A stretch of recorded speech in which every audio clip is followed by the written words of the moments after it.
ఇక శ్రీకాకుళం జిల్లాలో గంజాయి బ్యాచ్ ని పోలీసులు అరెస్ట్ చేశారు. నగరంలోని కలెక్టరేట్ సమీపంలో పొన్నాడ సాయిగిరికొండ పరిసర ప్రాంతాల్లో 4 వ్యక్తులను అదుపులోకి తీసుకున్నారు. వారి వద్ద నుంచి 22 కిలోల గంజాయి లభ్యమైంది. వారి నుంచి వివరాలు సేకరించిన పోలీసులు మరో 5గురిని అదుపులోకి తీసుకున్నారు. మొత్తం 9 మందిని అదుపులోకి తీసుకున్నట్టు జిల్లా ఎస్పీ కేవీ మహేశ్వర్ రెడ్డి తెలిపారు. 2 ద్విచక్ర వాహనాలు, 2 సెల్ ఫోన్లు స్వాధీనం చేసుకున్నారు. ఒరిస్సా నుంచి తెచ్చి శ్రీకాకుళం నగరంలో గంజాయి అమ్మకాలు జరుపుతున్నట్టు గుర్తించారు.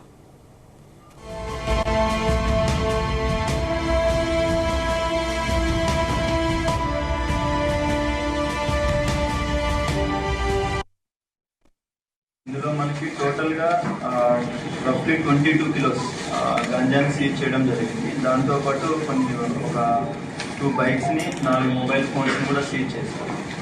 ఇందులో టోటల్గా మనకి అక్యూజ్డ్ టోటల్గా వచ్చి 12 మంది ఉన్నారు.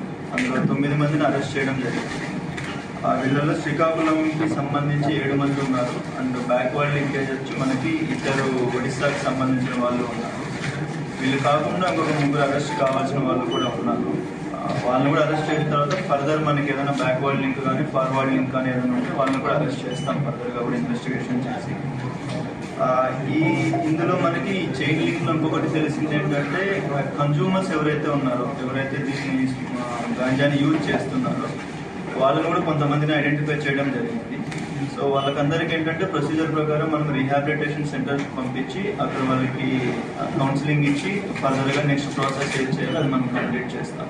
మనకి గాంజాకి సంబంధించి ట్రాన్స్పోర్టేషన్ రూట్స్ ఏవైతే ఉన్నాయో ఫస్ట్ అది ఐడెంటిఫై చేసుకున్నాం మనం. సో ఆ రూట్స్ అన్నిటికి సంబంధించి డైనమిక్ వెహికల్ చెకింగ్ అనేది ఫస్ట్ చేస్తున్నాం. అంటే ఏంటంటే డిఫరెంట్ టైమింగ్స్లో డిఫరెంట్ ప్లేసెస్లో మనం కొన్ని ఇన్ఫర్మేషన్ బేసిస్ తోటి చేస్తున్నాము. అది కాకుండా ఫిక్స్డ్గా చెక్ పోస్ట్ కూడా పెట్టడం జరిగింది. ఇచ్చాపురం దగ్గర ఒకటి, పైడి భీమవరం దగ్గర ఒకటి, పాతపట్నం దగ్గర ఒకటి, మనకి పర్లాకిమిడి నుంచి పాతపట్నంకి ఏదైతే ఉంటుందో అక్కడ పెట్టడం జరిగింది.